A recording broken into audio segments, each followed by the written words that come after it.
name is Maansi Murty. I'm an Ambassador Girl Scout in Troop 12345, which is actually famously known as Shark Bait. Today I'm here to tell you a little bit about what my Gold Award is. But before that, let me explain to you what exactly a Gold Award is. So it's an award given that's very special in the Girl Scout community. And it's supposed to be designed around an issue that a girl sees either in her community itself or even goes as far to see as a global issue. Girls work extremely hard on this, and they have to dedicate at least 80 hours and give back to their community. And so they have to find either a solution to this issue or perhaps a possible step towards the future to fix this issue. So the issue I wanted to talk about today is about sexual violence and violence in general. So as you know, the Me Too movement that's been going on has been a wonderful movement about both men and women who have been coming forward and speaking their voices about their past experiences with sexual violence and sexual assault. And they're just stepping forward to tell people their stories and show that they're not alone in this problem. However, as beautiful and wonderful as this movement is, it does show a disparity with the fact that there are so many people out there who are getting hurt by other people with it because of this issue. So, for example, according to the Sexual Violence Resource Center, approximately 1 in 5 girls and 1 in 16 boys in college will be sexually assaulted. And according to RAINN, as of 1998, approximately 17.7 million women, American women alone, were sexually assaulted. Now this is becoming a huge issue, and it's so unfortunate for the people who were already in the past perhaps violated in this way. But what I wanted to do is take a step forward and perhaps build a future where people know, or people have a better opportunity to protect themselves.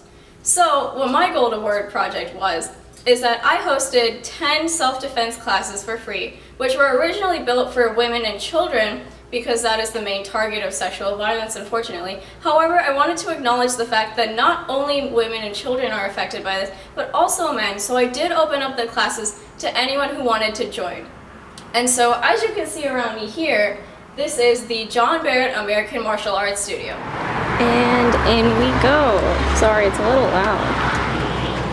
Alright, this is our entrance here. As you can see, there's a computer, cards, my favorite place, the fridge. So let's take a look at the equipment here. So we've got just your usual things, weapons, bamboo. We've got training pads. Good old stuff here. And there's our logo, the American flag, of course. Oh, there's me. Alright, and so yeah, this is what the whole studio should look like. And this is exactly where we would hold our practices. A little bit about this, I was actually very lucky myself to be a student here, and I participated for about 12 years. And then after that I graduated, and I was lucky enough to become an instructor here for about 4 years now and counting. So with this skill, I figured I had the knowledge and the technique to be able to tell other people how to protect themselves in the future, and hopefully they wouldn't have to use it, but at least they have the knowledge in case they do fall into that bad experience. So I understand that with the 10 classes, maybe not everyone who wanted to attend could attend. So I've decided to actually put in a little video, I'll put a little lesson in this video, sorry. And well, I'll just give you a few tips that I did teach everyone else, and maybe you could keep those in mind for the future. Okay, enjoy! So the first thing I taught in my classes was not actually about the physical techniques that you can use in self-defense to defend yourself in a fight, but rather about assessing the situation that you're currently in. If you feel like you're in a scenario where you don't feel safe, then try to focus on the one thing that is unsettling you. For example, if it's a person, take a good scan of that person and try to focus on why they're bothering you. Is that person tall or short? Are they wearing tighter clothing or looser clothing? What I mean by this is, with tighter clothing, it's a lot harder to conceal things on your body, whether it be a weapon or another object. But with looser clothing, it also means that it provides them with a greater range to move around in if they do advance towards you. And it also means that they can conceal things in their clothing if it's an object that they could use to harm you. Along with that, you have to see what exactly the situation is like, or what you think their intent is with you. Is it simply going to be a verbal argument with you? Or do you think it's more along the lines of thievery or robbery?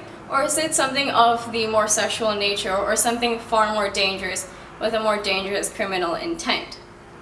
With certain things, with certain situations, luckily, there are certain ways to get out of that situation without having to resort to fully fighting them, because unfortunately, you can use all the fighting techniques you want, and it might not always prove to be the best situation possible. For example, what I mean is, I really want to encourage you to try to use the non-violent techniques first, simply because fighting is not always going to be an ideal solution to every situation. So if you do find yourself in a scenario where you think it's simply going to be a verbal argument, or if it is unfortunately a robbery, what you need to do first is talk to them. So start speaking out loud and ask them about the situation, or ask them to keep talking. Because the problem is that they have something, some premonition in their mind about why they choose you as the person they need to focus on. If they do start talking, try to find the issue that they have, and if you can, try to dissolve that situation just by talking about it out and trying to find a solution together. If it is a robbery, most likely you won't find a situation that both of you are ideal with. But if they are planning on just robbing you, I would highly recommend not fighting them for it. I would just, if they're facing you, just give them what they want by throwing it to the side and leaving it far away from you so that they go towards that and you have plenty of time to escape. Once, like I said, fighting is not always the best option because you don't know what this person is or the kind of skills that they use. So now on to the more vital issues that we're talking about when I mean physical forms of self-defense, is whether it be along the nature of you're under the influence of some substance and you feel like you don't have proper control over yourself, or if you're afraid that the person might overpower you, or that it's something along the more dangerous criminal intent kind of nature. With those, what you need to do is focus on using, if you're going to fight of course, if you have the chance to escape, please do it. Try to distract them in any way or shape or form. Try to make them look the other way and run away as fast as you can, because not every situation with self-defense is going to turn out in your favor. However, if you feel the need to defend yourself against this person physically because there's no other way, what I highly recommend is that there are certain points in the body that are extremely painful for other people if you need to defend yourself. For example, what you need to use is your elbows and your knees, because those are the strongest points in your body and they're extremely painful to get hit with. If you're going to aim at someone else, aim for the eyes, the ears, the neck, where the thumb is right here because that's a pressure point, and the shoulder blade because that's another pressure point, the shins, or possibly the groin area.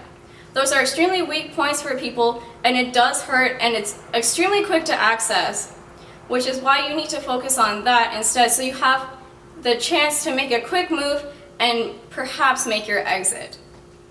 Now, with the issue of with multiple people around you, what you're going to need to do is they most likely will circle around you. And with that, you need to focus on one person alone. I know it's extremely hard to think about it like this, but you need to focus on one person. So what you're going to do is you're going to keep that person right in front of you, no matter what. So as you're fighting them, the other people will try to come at you, but you will turn, and as you turn, the person who you are currently with will turn with you. Then they're acting as an effective shield against the other people. Once again, if you have any questions about this, I can explain it in a separate video or add on to this later on. A few tips that what you can use before you get into these situations is as everyone talks about, always make sure you're with a buddy. Make sure that someone knows where you are, what you're doing. If you're going out with someone else, then you have to let them know who that person is, their contact information, and you have to tell them exactly when you leave and when you plan on coming back. If you're not with your buddy or if you're going alone with somewhere, always keep your cell phone with you at all times, as well as something else that can make noise if you are unable to reach your cell phone. For example, a whistle or a bell or something that will make enough noise, because that will usually deter your opponent. As soon as you find the opportunity to escape from the situation that you're in, please do not hesitate. You have to make a break for it as soon as possible, and if you can, use your phone and call someone, but if not, run to the nearest safest place and ask them for some kind of help. Fighting is not always the answer, unfortunately, and I want you guys to be able to take care of yourselves as much as possible. Like I said, if you have any comments about the things I just talked about, or if you have any questions or things you would like me to talk about again, please let me know and I can either make a new video for it or I can directly contact you.